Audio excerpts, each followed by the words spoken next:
What's up, guys? Back for another video.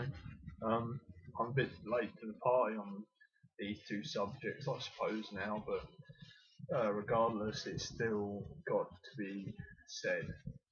So the first bit of news I want to talk about is the Survivor 2299 website hoax. So for those of you who don't know, it was a website, and there's also a Facebook page and other stuff, and it was heavily rumoured that it was connected to Fallout 4. There was a lot of evidence to suggest that it was. The font on the web page was exactly like Fallout. There was even a Morse code that revealed a certain date. I think that was yesterday or the day before. People believed that it was going to be the announcement of Fallout 4. However, obviously this wasn't the case, and I believe it was 2 days ago that the person that created the site came out and said, yep, it's a hoax, it's nothing to do with Fallout 4. I can't for the life of me understand why someone would want to do this. Maybe they just thought it'd be funny. Some people probably are finding it quite funny. But for a lot of us fans of the Fallout series, we've been waiting for a true sequel called Fallout 3 for 6 years now. So I don't see the funny side of it. If anything, it's disrespectful to fans. And I think it's an insult to Bethesda, because, but then at the same time, Bethesda really should have come out and said straight away, this isn't us, this isn't real. Don't believe it, but they didn't for whatever reason. What they do say on their website, we won't be debunking any hoaxes or fake pages. I don't know why they wouldn't, because if anything, I feel that this has dented the Fallout 4 hype. I think some people will be so upset with this they won't buy Fallout 4. That sounds ridiculous, but I think that's what might happen. So, first bit of news, obviously Survivor 2299 is fake. Just everyone try and ignore it, because the guy that created it probably wants all this recognition and wants to become known from it, but I say just ignore it now. It's dead in the water. So that's the first bit of news. The second bit of news I want to talk about is the VGX 2013. It used to be called the VGAs until this year. I don't know what the X stands for. I don't think anyone knows. Frankly, I don't care. Now, I will admit I didn't watch all of it. I have watched clips of it. I've watched all the trailers from it, etc.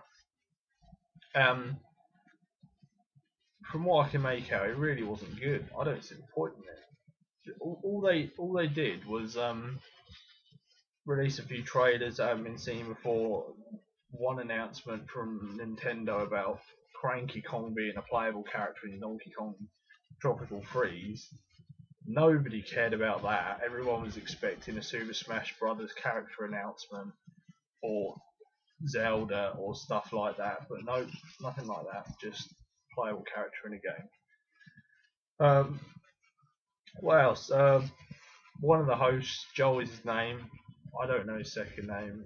It escapes me. He's a comedian, I believe, or something. He's a comedian. He must be a comedian. And his type of humour is probably funny at times, but it really isn't appropriate for an award and a professional show, because he came across as arrogant. He came across as disrespectful. He came across as not interested whatsoever, and he just wasn't the man for the job.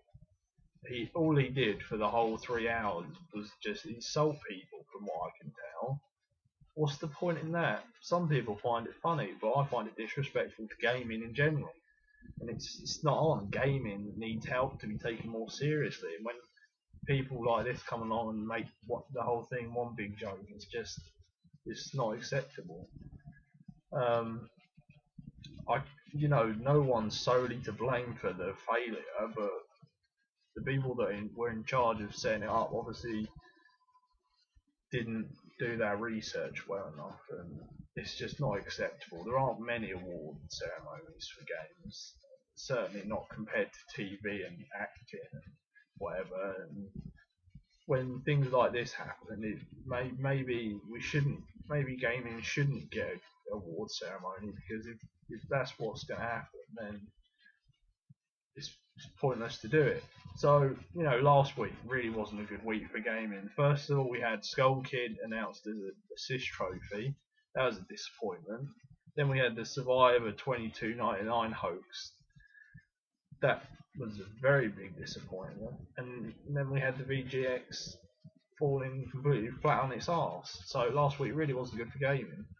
And it doesn't look like the rest of the year is going to get any better. And I can imagine the beginning of next year is going to be quite slow. So the next thing we can look forward to is mid next year to the end of next year, and I'm sure it's going to be a lot better than this year. With all the massive release titles next year, we've got Witcher 3, Destiny. There might be a new Halo next year, but I'm not getting the Xbox One, so I won't be able to play it even if there is. What else? Who knows? We might get Fallout 4 next year. It's very unlikely we'll get Fallout next year unless they literally announce it in the next few weeks or right at the beginning of next year. We're not going to be getting it next year unless they're going to spring up. Hey, Fallout 4's coming out. Guess when it's coming out? A few weeks from now. And I very much doubt that would happen, because the game should be so massive that they need to announce it before the actual release. Otherwise, I don't know what will happen. That was it really. This hasn't been a very positive video, but then it wasn't a very positive week last week. If I hear about any more interesting, relevant news that I need to talk about, I will definitely do so. Although it's coming up to Christmas now, so I very much doubt any news will be announced for anything. So that's about all, guys. Thanks for watching. Don't forget to comment, rate, subscribe, like usual. And I will see you next time.